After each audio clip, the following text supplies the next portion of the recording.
Mais uma vez eu quero saudar os irmãos com a paz do Senhor. Nós somos gratos ao Senhor porque Deus nos deu a oportunidade hoje de cantarmos a Ele, de rendermos louvores e adorações ao nosso Senhor.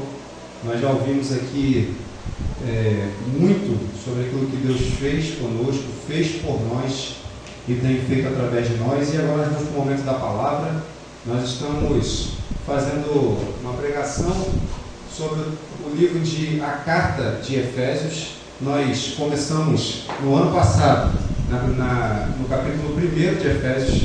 O Richardson, ele fez uma pregação expondo todo o capítulo 1, e nós começamos no ano passado também o capítulo 2, e eu gostaria que nós lembrássemos algumas coisas que nós falamos sobre esse texto, para que nós entrássemos aqui e continuássemos a partir do versículo 4 de Efésios. Antes disso, vamos ler o capítulo 2 a partir do versículo 1 até o versículo 10.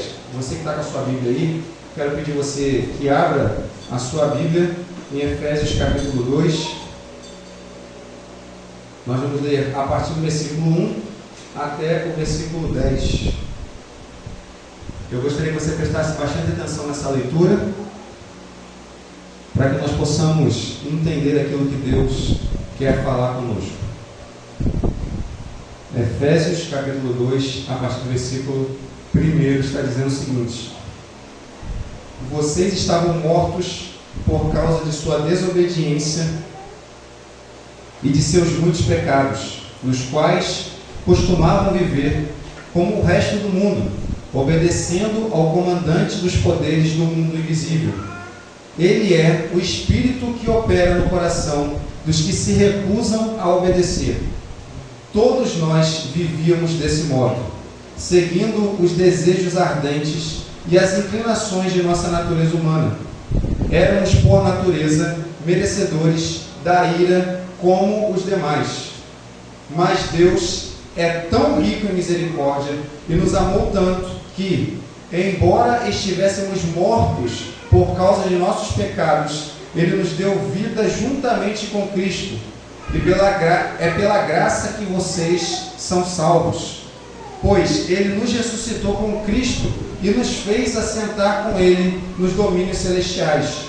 Porque agora estamos em Cristo Jesus. Portanto, nas eras futuras, Deus poderá apontar-nos como exemplo da riqueza insuperável de sua graça, revelada na bondade que Ele demonstrou por nós em Cristo Jesus. Vocês são salvos pela graça, por meio da fé. Isso não vem de vocês, é uma dádiva de Deus. Não é uma recompensa pela prática de boas obras, para que ninguém venha se gloriar, pois somos obra-prima de Deus, criados em Cristo Jesus, a fim de realizar as boas obras que Ele de antemão planejou para nós. Amém? Vamos orar? Senhor, obrigado pela Tua palavra. Obrigado, Jesus, por podermos ouvir, Pai, esse texto tão glorioso, e que o Senhor nos ensine sobre ele nessa noite, Senhor. Que o Senhor fale os nossos corações, que o Senhor, Pai, transforme as nossas vidas. É a nossa oração, em nome de Jesus e para a glória de Jesus. Amém e amém. Meus irmãos, nós aqui vimos durante o texto de Efésios, a carta de Efésios, do capítulo 1 para cá, algumas coisas muito interessantes e que são muito fortes para a minha vida e para a sua vida. No capítulo 1, nós vimos aqui Deus, através do apóstolo Paulo, descrevendo para nós como se aplica a salvação e como Deus operou isso. Nós vimos que Deus escolheu os seus antes da fundação do mundo. Nós vimos que o Filho veio e pagou o preço por esses que foram escolhidos pelo Senhor. E depois nós vimos que o Espírito Santo veio para selar, estar junto com esses escolhidos, com esses salvos, com esses que tiveram os seus pecados pagos na cruz do Calvário. Nós vimos durante todo o capítulo 1, Deus demonstrando o seu glorioso poder. Nós vimos durante o capítulo 1 Deus demonstrando a grandeza da salvação operada por Ele através de Cristo Jesus na cruz do Calvário, e o quanto que isso foi poderoso, e o quanto que isso foi grandioso, o quanto que essa salvação foi poderosa e grandiosa através de Cristo Jesus.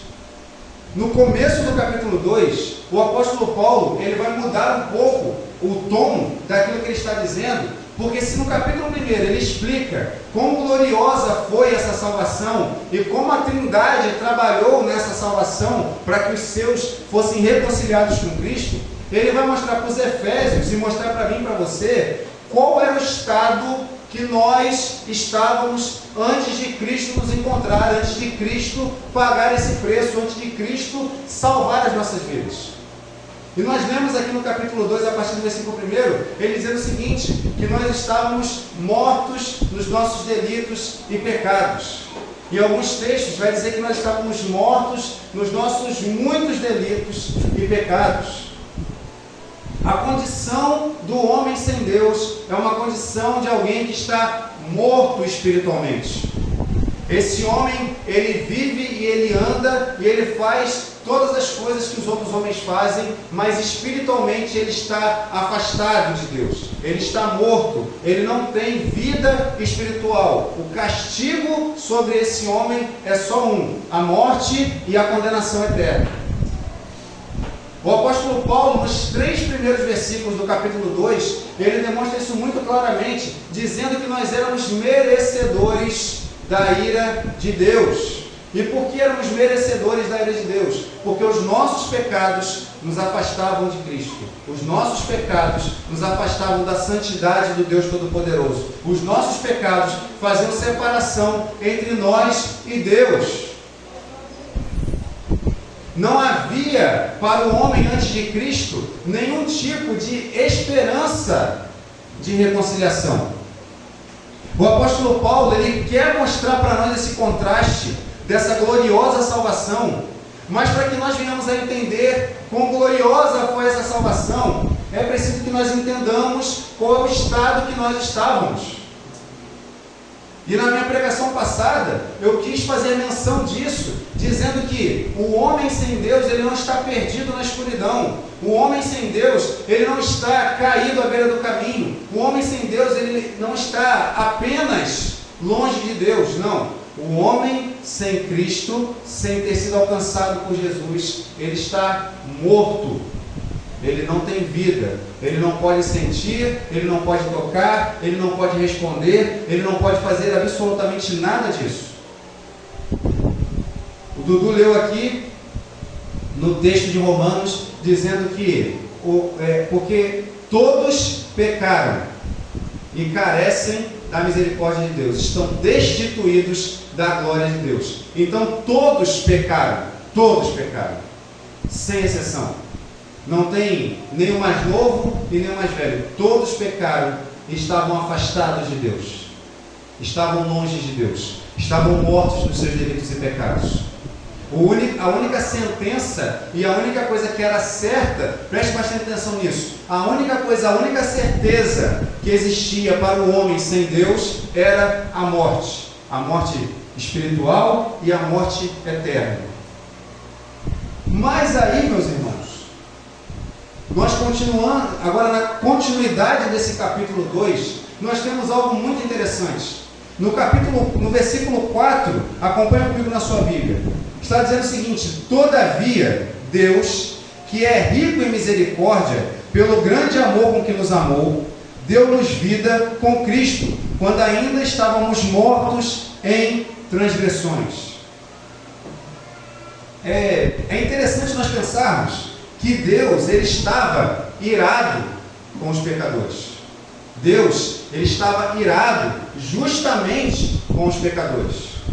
Porque a ira que Deus estava com aqueles que haviam ferido a sua lei, ferido os seus mandamentos, era uma ira justa. Deus estava irado com a humanidade. Nós temos exemplos na Bíblia disso. Nós vamos ver lá em Noé que Deus estava irado com a humanidade. Ele decide acabar com a humanidade. Ele decide pôr fim à humanidade. E ali ele separa Noé e a sua família. E ali Deus envia o dilúvio. E nós sabemos de tudo o que aconteceu. E aqui Deus está irado, mais uma vez. Deus está irado contra aqueles que pecam. Deus está irado, então, consequentemente, contra toda a humanidade. Porque todos pecaram e foram separados de Deus. E alguns podem pensar que esse Deus, à medida que Paulo acaba de dizer que ele está irado, que nós somos merecedores da ira de Deus, logo em seguida Paulo diz: todavia, Deus, sendo rico em misericórdia, nos amou. Preste bem atenção, parece que, olhando para esse texto, Deus é bipolar, né? Um dia ele está irado e no outro dia ele está amando.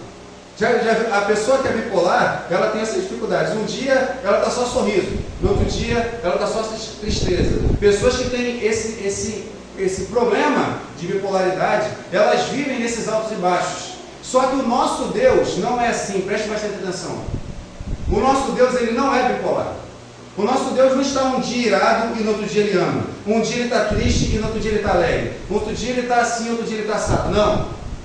O nosso Deus, ele é poderoso, grandioso, e ele está irado contra toda a impiedade. Preste atenção nisso. Ele está irado contra toda a impiedade, mas Deus é a fonte suprema de todo amor. Deus é a fonte suprema de toda bondade, de tudo aquilo que nós entendemos como dádiva, como benefício, como bondade, como amor. Então, as coisas em Deus, elas não se confundem. Deus, ele está irado contra a humanidade, mas ele ama aqueles que ele escolheu. Ele ama a sua criação.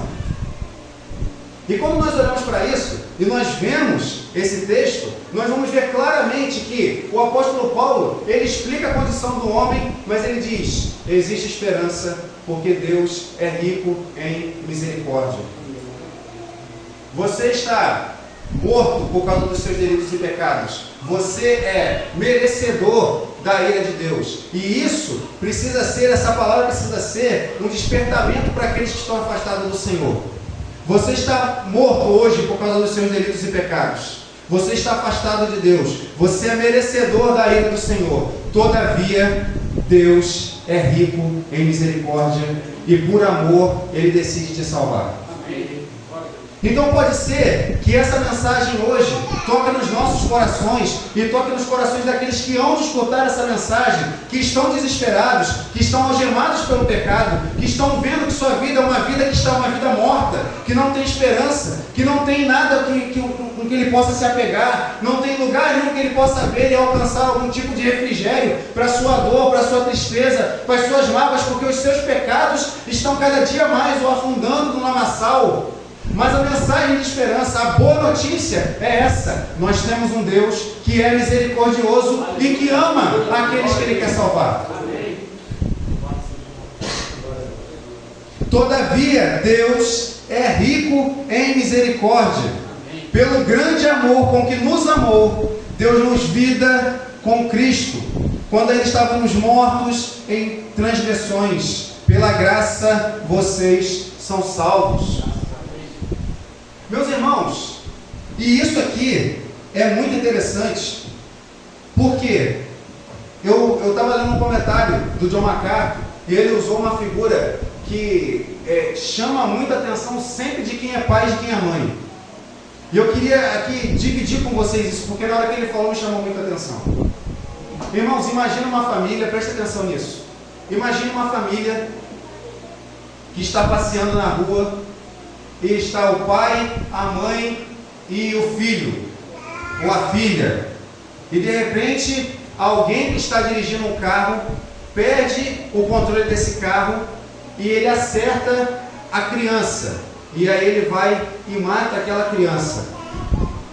Na lei dos homens, essa pessoa vai ser acusada, vai ser presa, vai pagar a sua pena na prisão. Preste atenção nisso. Vai estar presa, vai pagar a sua pena. Quando ela acabar de pagar a sua pena, ela ainda vai ser culpada diante da lei? Não. Se ela pagou a sua pena, se ela foi lá e fez tudo o que ela precisava fazer, cumpriu a sentença que foi determinada para ela, ela sai de lá inocente. Ela pagou a sua pena. Ela pagou aquilo que ela precisava pagar. Mas, e para o pai e para a mãe que perdeu aquela criança? E os pais que não têm mais o seu filho junto com eles? Mesmo que esse homem tenha pago aquilo que foi determinado para ele diante da lei dos homens, ainda existe uma dor e um sofrimento no coração daqueles pais que perderam seu filho, que perderam aquilo que era fruto daquele amor. E quando nós olhamos para esse texto, nós vemos o seguinte, que só pode liberar perdão aquele que foi afligido pelo pecado. Só pode liberar graça aquele que sofreu a perda.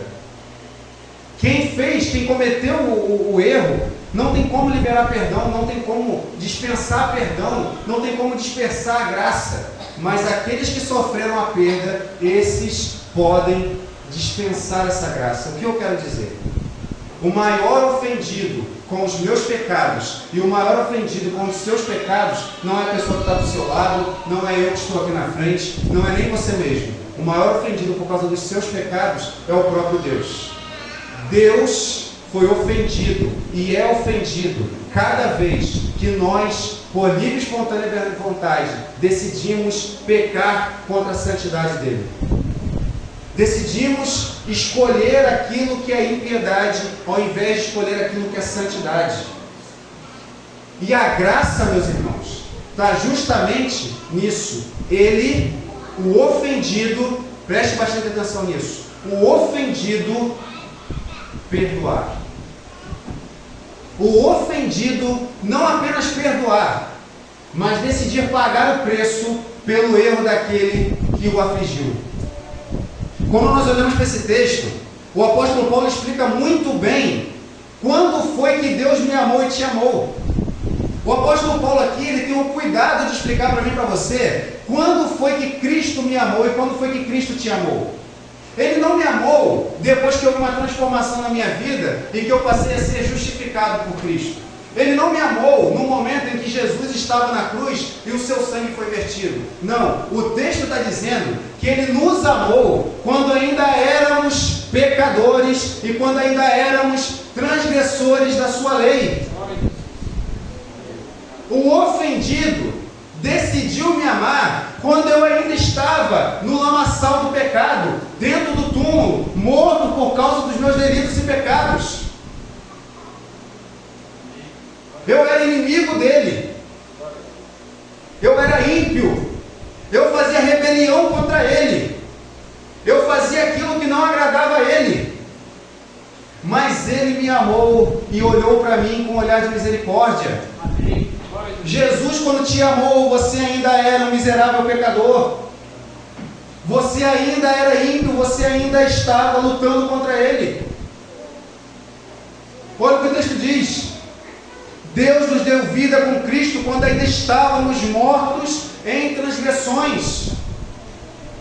Quando Cristo olhou para você, quando Cristo olhou para você, quando Cristo olhou para mim, eu ainda estava lá cometendo os erros, eu ainda estava lá afundado nos meus pecados, eu ainda estava lá fazendo aquilo que Ele odiava.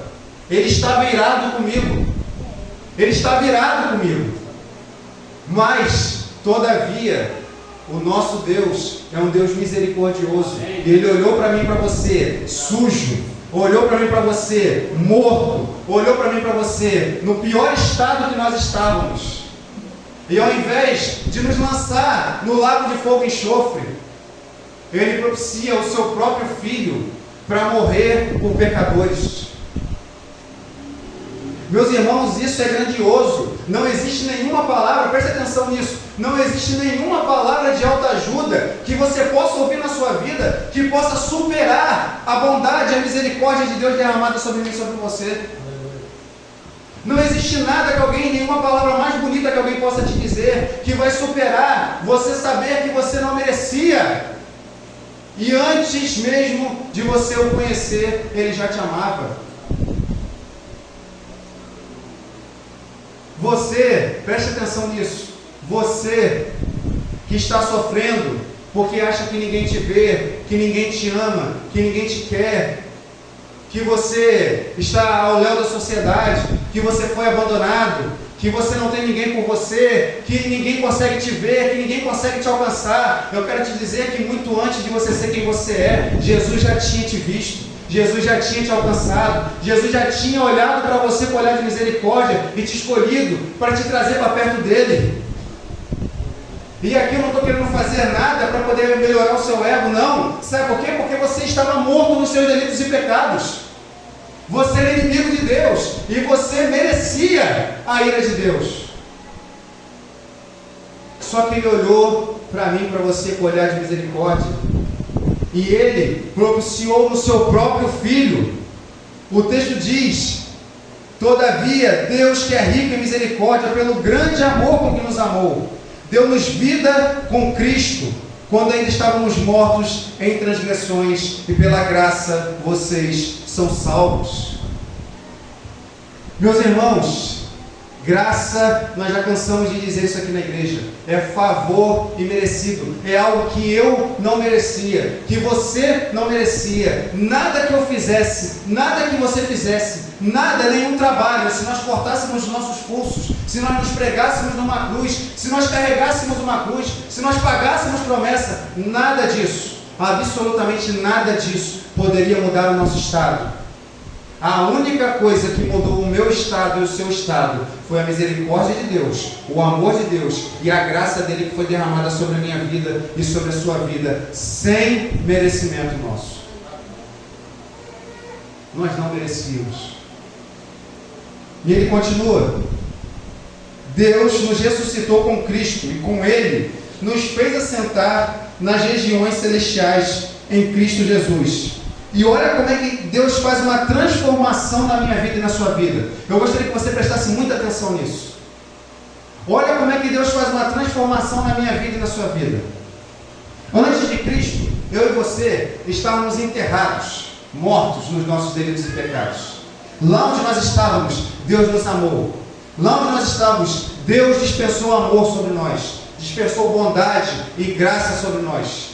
Deus, Ele vai naquele momento e nos ressuscita, nos dá vida, nos salva, nos coloca de pé. E o momento em que Cristo é ressurreto, no terceiro dia, é o momento em que nós somos ressuscitados com Ele, justificados dos nossos pecados. Amém. E no momento em que nós somos ressuscitados com Cristo, nós não apenas somos ressuscitados com Ele, mas o texto que nós acabamos de ler aqui diz que Ele nos fez assentar nas regiões celestiais com Cristo. Você sai de alguém que era um cadáver, você sai de alguém que não era nada, você sai de alguém que era merecedor da ira de Deus, para ser alguém agora que está assentado juntamente com Cristo Jesus nas regiões celestiais. Isso significa que não tem morte, não tem potestade, não tem principado, não tem demônios, não tem anjos, não tem poderes nessa terra, poderes do presente e do porvir, que vão te separar do amor de Deus que está em Cristo Jesus, porque você não faz parte mais desse mundo, você não está mais morto, muito pelo contrário, você está vivo e está com Cristo. Amém. Obrigado, Jesus. Meus irmãos, isso é motivo de alegria. Você estava afastado de Deus, você estava longe de Deus, você estava afastado, longe na escuridão e na morte. Hoje não, hoje você está com o Todo-Poderoso, reconciliado com Deus através do sangue de Jesus. Você hoje é vivo, você caminha, você sente, a presença de Deus está no seu coração, Deus habita dentro de você, e não apenas isso, hoje você está onde Cristo está. Amém. Seguro nos braços do Pai, seguro com Jesus. Nós temos que nos apossar dessa segurança e pararmos de achar que a qualquer momento nós iremos cair, a qualquer momento a nossa vida vai desandar, a qualquer momento nós vamos entrar em desespero, as coisas vão se desfazer, as coisas vão se acabar. Não vão. Existe uma segurança que só Cristo pode me dar e te dar, que é de estar onde Ele está. Amém. Essa segurança, meu querido, essa segurança, minha querida, ninguém pode roubar de você. Eu quero te encorajar nos momentos de maiores dificuldades, nos momentos de maior desespero, você se lembrar de onde você está, você se lembrar com quem você está, você se lembrar de onde você saiu e onde Cristo te colocou. Essa é a boa notícia para a minha vida e para a sua vida. Nós estávamos mortos e agora nós estamos assentados com Cristo. nós não tínhamos esperança e hoje nós temos mais do que esperança, nós temos a certeza de que Ele nos ama e de que estamos com Ele e ficaremos com Ele durante toda a eternidade. Amém. É impossível, meus irmãos. É impossível. Preste atenção nisso. É por isso que se você foi salvo por Jesus, se você foi salvo por essa graça, é impossível que você decaia dela. Como pode alguém decair se o apóstolo Paulo disse que aqueles que foram ressuscitados com Cristo, que hoje têm vida nele, estão assentados nas regiões celestiais juntamente com Cristo, como que você vai descer de lá? Nem se você quiser, porque o próprio Deus nos atraiu com laços de ternura e amor. E mesmo quando nós pecamos, nós nos lembramos que nós temos esperança, que o pecado não tem mais domínio sobre nós, porque nós passamos da morte para a vida. Amém. Isso é maravilhoso. Isso é maravilhoso, meus queridos.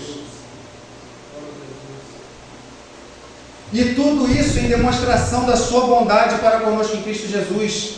Pois vocês são salvos pela graça. E o apóstolo Paulo aqui mais uma vez quer enfatizar pela segunda vez qual é o motivo, o passo, o start da nossa salvação. A nossa salvação não tem absolutamente nada a ver com aquilo que nós fazemos, como colocamos a mão, de que maneira nós andamos, ou por que nós andamos. Não, a salvação que nós recebemos, ela é única e exclusivamente uma obra do Todo-Poderoso, uma escolha livre e independente daquele que fez todas as coisas. A Bíblia diz que Ele nos predestinou antes da fundação do mundo para sermos seus. A graça de Deus foi derramada sobre a minha vida e sobre a sua vida. E essa graça, nada pode mudar ela. Nada pode mudar ela. O apóstolo Paulo quer mostrar aqui para nós de que a graça gloriosa de Jesus, a graça de Deus, ela nos alcançou de tal maneira que ela nos tirou do lugar que nós nunca mais poderemos voltar. Nunca mais, meus irmãos. Meus irmãos, aleluia. De onde a graça te tirou, você nunca mais vai voltar para lá. Amém. Nunca mais. Amém. Eu preciso crer nisso todos os dias. Você precisa crer nisso todos os dias. É impossível que aqueles que foram alcançados pela graça de Deus voltem para o seu estado antigo. É impossível. É impossível. Porque a graça, quando ela nos transbordou no nosso coração, ela nos deu algo que é maravilhoso. Ela derramou sobre nós, à medida que a graça nos alcançou, ela derramou sobre nós fé. Porque é isso que o texto diz. Pois vocês são salvos pela graça, versículo 8. Pela graça, por meio da fé, e isto não vem de vós, é um dom de Deus. Nós recebemos um presente do Senhor, a sua graça soberana, a sua bondade derramada sobre nós. E com isso, Deus derramou sobre o meu coração e sobre o seu coração fé. E sabe o que significa, meus irmãos? Significa que nós continuamos sendo aqueles que dependem completamente do Senhor, que dependem completamente de Deus, que a salvação pela graça, ela foi dada a nós de graça, sem merecimento, e a fé é aquilo que nos liga a essa graça. A melhor figura que nós podemos colocar da fé é o seguinte: é um mendigo que sabe onde está sendo dado o pão, e a fé é o estender da mão para receber essa graça, essa dádiva, essa bondade. Nós somos salvos pela graça mediante a fé. Deus derrama a fé sobre nossos corações para que nós venhamos a crer no sacrifício de Jesus, naquilo que Cristo fez na cruz do Calvário. E quando nós cremos nessa verdade, as nossas mãos estão estendidas para receber de forma humilde essa bondade derramada sobre a minha vida e sobre a sua vida. Porque nós somos salvos pela graça, por meio da fé. Isto não vem de vós, é dom de Deus, não por obras, para que ninguém se glorie. Não por obras, para que ninguém se glorie. Meus irmãos, todas as obras que as pessoas fazem, tudo aquilo que foi feito e que é feito com o intuito de se alcançar a Deus e de se alcançar a salvação, é feito em vão. Nem eu, nem você, nem ninguém, por melhor que nós venhamos a ser, por mais altruístas que nós possamos ser, por mais cestas básicas que você possa dar, Por mais pessoas que você possa tirar da miséria, por mais pessoas que você possa adotar, ou outras coisas parecidas, podem acrescentar a você a salvação que está em Cristo Jesus. É impossível. E é impossível porque a Bíblia diz que se nós errarmos em um mandamento, nós erramos em todos. Então eu sou excelente em dar cesta básica, eu sou excelente em ajudar os pobres, mas eu minto. O castigo, o preço, o salário para a mentira é o mesmo do que para aquele que rouba, é a morte. As nossas obras sem Cristo, elas não podem acrescentar a nós um segundo de salvação, nada. É por isso que quando nós olhamos para a lei, nós vemos a lei fazendo apenas uma coisa comigo e com você, nos matando, porque é impossível para o homem cumprir toda a lei. Cumprir a lei sobre todos os seus aspectos e de alguma maneira cumprir ela o tempo todo, em todo momento, de todas as formas. O homem, em algum momento, ele vai errar, ele vai pecar, ele vai se desviar, ele vai errar o alvo, e errar o alvo é pecado. E o salário do pecado é a morte. Então nós não podemos nos apegar para a salvação nas obras que nós fazemos. Você não está pagando um preço para ir para o céu, você não está. Você não está pagando um preço para morar com Cristo, você não está. Você não está fazendo aqui nessa terra, lutando nessa terra para alcançar a salvação, você não está. Você não está deixando de fazer isso ou fazer aquilo para alcançar a salvação, você não está. Você pode pagar o preço que for, você pode fazer o que você quiser. Se Jesus não derramar graça sobre você e você não for salvo por esta graça, você vai estar condenado. O texto aqui diz: não por obras, para que ninguém se glorie. Ninguém naquele grande dia vai poder chegar diante de Jesus e dizer: eu estou aqui por causa das minhas forças, eu estou aqui por causa daquilo que eu fiz, eu estou aqui porque eu consegui, Jesus, fazer boas coisas. Ninguém. Nós temos um exemplo disso e o próprio Jesus vai ali apontar para nós e explicar. Veja bem, Jesus está lá e aí tem o fariseu e tem aquela pessoa humilde. O fariseu está: Senhor, eu te agradeço, porque eu dei o dízimo disso, eu fiz aquilo, eu agi assim, eu orei tantas vezes, eu fiz aquilo e fiz aquilo outro. Enquanto isso, o publicano, aquele que está ali ao lado, está dizendo: Senhor, tem misericórdia de mim, porque eu sou um miserável pecador. E aí Jesus vai dizer: qual das duas orações foram ouvidas? Jesus ali está apontando para que toda a nossa vanglória, ela precisa ser substituída por um coração quebrantado e humilde, entendendo que nós não somos merecedores de tamanha graça e de que Deus, Ele derramou isso por sua livre e espontânea vontade e por misericórdia e amor, e não tem nada que nós venhamos a fazer que possa mudar isso. Não tem nada que nós possamos fazer para mudar isso. Não por obras, para que ninguém se glorie. Mas o apóstolo Paulo aqui vai explicar qual é o motivo de nós fazermos boas obras. Ele vai dizer na continuação do texto: porque somos criação de Deus, realizada em Cristo Jesus, para fazermos boas obras, as quais Deus preparou antes para nós as praticarmos. Então veja bem, para você, de repente, você ouviu isso tudo aqui e você falou assim: meu Deus, então se não é pelaquilo que eu faço, como é que eu vou saber que eu sou salvo? De que maneira eu consigo saber se essa graça me alcançou, se essa graça está comigo, se eu fui alcançado por essa bondade? O apóstolo Paulo diz o seguinte: que aqueles que foram alcançados por essa graça e por essa bondade foram feitos criação de Deus, feitos para boas obras. E boas obras que o próprio Pai preparou de antemão para que nós assim fizéssemos.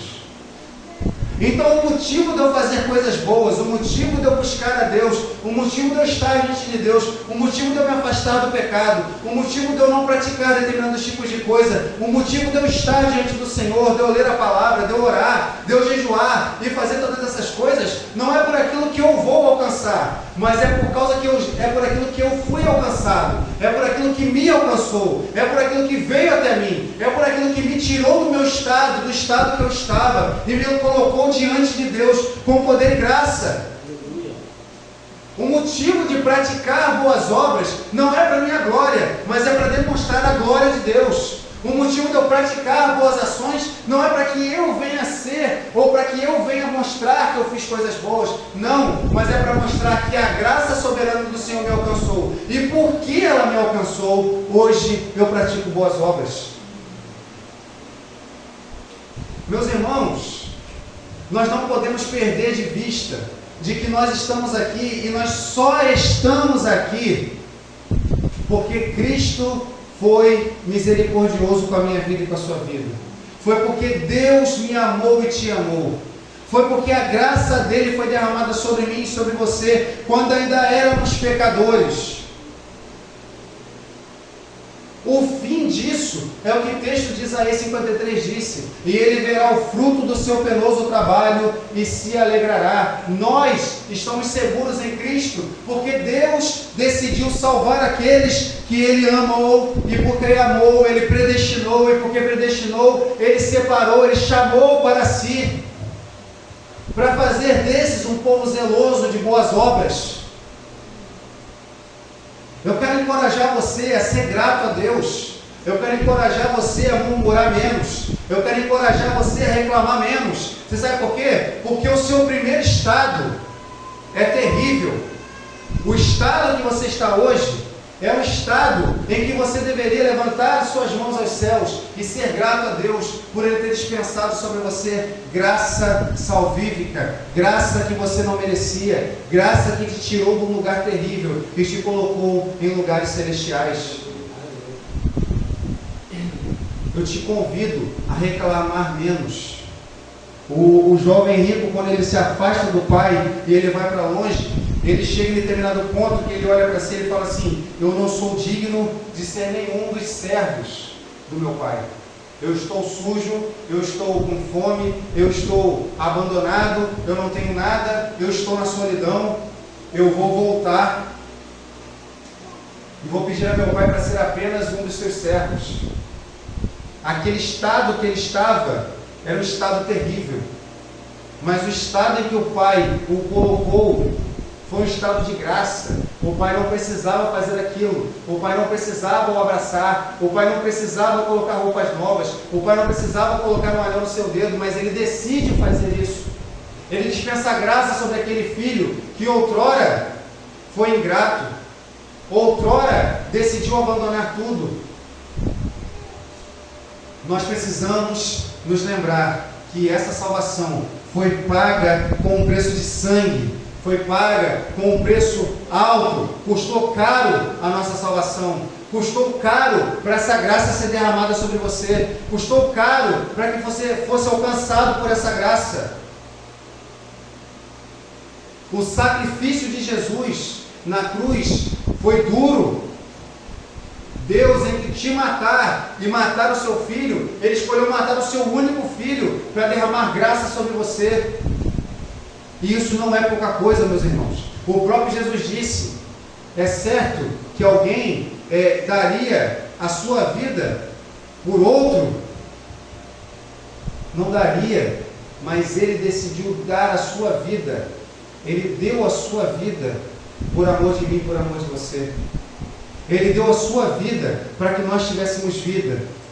Nós fomos sepultados com Ele na sua morte e fomos ressurretos com Ele na sua vida. No terceiro dia, quando Ele se levanta do túmulo, Ele se levanta para trazer para mim e para você uma esperança que o mundo não podia nos dar, que essa vida não podia nos dar. Esse mundo, ele tem esperança para te dar, mas é uma esperança passageira, que ela só está naquele momento em que você está ali e que você tem aquele relance de alegria, mas a esperança daquele que foi alcançado pela graça é uma esperança eterna, é uma esperança que as tristezas desse mundo não podem apagar. As tristezas desse mundo não podem fazer com que ela saia. Que o Senhor fale mais ao seu coração. Que Deus encha mais o seu coração de entendimento sobre essa graça tão maravilhosa. Que você seja alcançado, você que ainda não foi alcançado por essa graça, você que ainda não conseguiu entender esse sacrifício tão glorioso, você que acha que não tem esperança para a sua vida, você que acha que a sua vida é uma vida que só vai te levar para aquilo que é tristeza, que é dor, e sim, a vida do homem pecador, a vida do homem daquele que não foi alcançado por Cristo, ela só tem desesperança.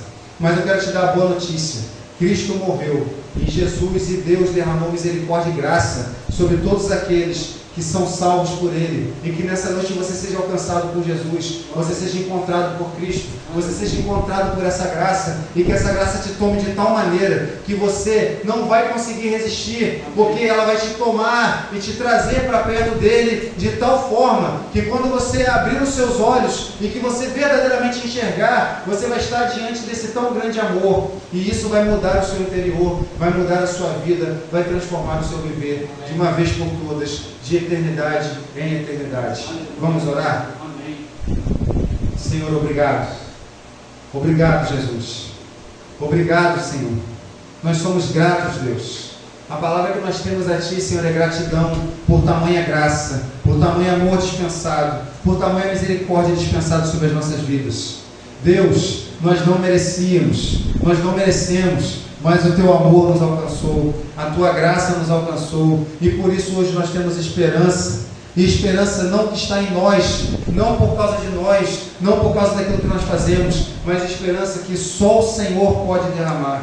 Meu Deus, que a Tua bondade, que a Tua misericórdia seja cada dia mais derramada sobre os Teus filhos. Pai, aqueles que estão ouvindo essa mensagem, que não têm esperança, que não Te conhecem, Pai, que o Senhor se revele a eles nessa noite, que o Senhor se revele a eles neste dia, que eles possam ouvir essa mensagem, Senhor, e serem alcançados por essa bondade, por essa misericórdia, Senhor, e que eles possam estar diante de Ti todos os dias, Senhor, para a glória do Teu nome, e em nome de Jesus. Amém e amém, Jesus.